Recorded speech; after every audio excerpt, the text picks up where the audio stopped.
Nobody ever has a bad word to say about Tim Scott, but I might say a bad word about Tim Scott, and that is he has no chance. I'm sorry. He might be selected as VP, but realistically, he's not going to overtake Trump. Tim Scott, maybe Trump goes to jail, but then you've got DeSantis who's going to, collate the remaining non-Trump vote. Now we're hearing rumblings that Glenn Youngkin is taking a new look at this race, governor of Virginia. I like Tim Scott, but you guys tell me, does he have enough of a national profile going into this thing that he has a realistic shot at this? I'll start with you, Eliana, on it. We are more than a year out from Election Day, and I do think we should be humble about kind of what we know about where things are going to go. I'm glad he's getting in the race. I'm glad Republican primary voters will have choices. His message, unlike some of the other messages we've heard from the, DeSantis isn't in, but I would say unlike DeSantis's message and unlike Trump's message, is a message of optimism. He has a wonderful life story, and he's somebody, I think, regardless of what happens with his presidential campaign, whose message and who as a person is important in the future of the Republican Party. So I'm glad he's running, and we'll see what happens with the campaign. We've seen before, plenty of people catch on, become part of presidential cabinets or be on the ticket. And who knows, maybe he'll be the nominee. I kind of doubt it like you, Megyn, but I do want to be humble in predictions, because who would have thought we would end up with Trump as the nominee and as president? Yes. Well, it is important to be humble, so thank you for that reminder. And look, it's not to say I wouldn't vote for the guy. I just don't, realistically, I'm just looking at what's in front of him, and it seems insurmountable to me.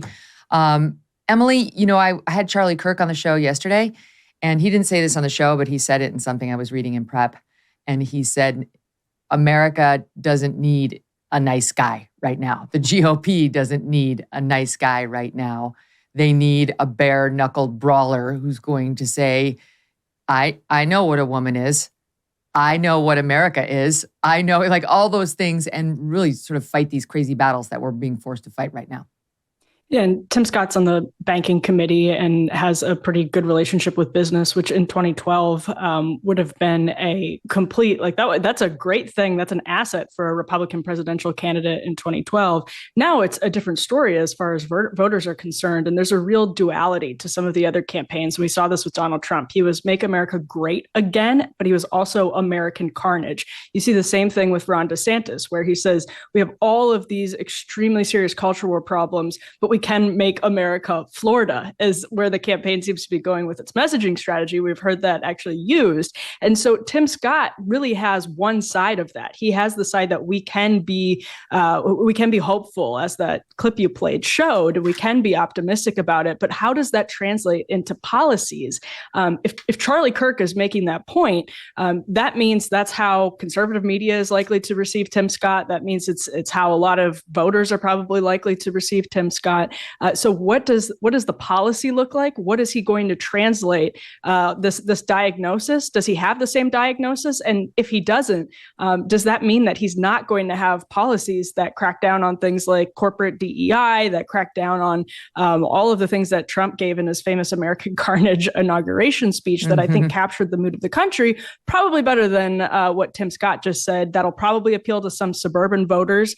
And if you talk to people close to the campaign, they think that they can hold it out. Their best shot is a year from now. Things will be different. Maybe Donald Trump has to drop out for some unforeseen reason, and then Tim Scott will be there waiting in the wings. Again, I'm skeptical of that, but that is their idea of where things could go.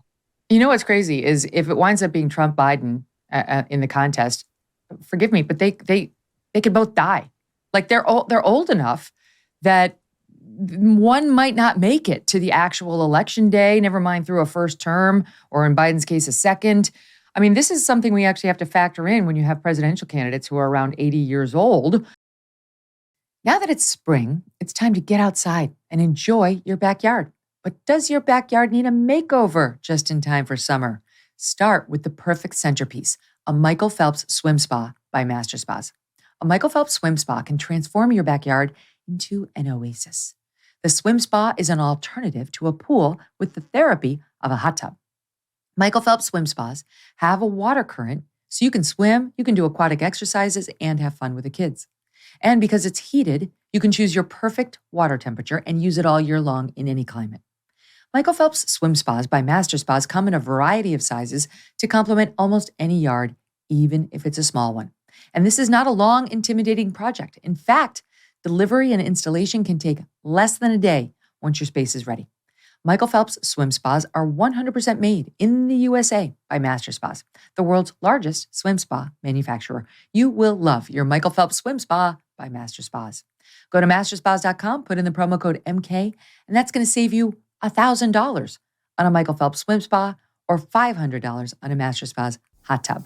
That's masterspas.com, promo code MK. Hey, thanks so much for watching. If you like what you just saw, hit the subscribe button for more clips and full episodes.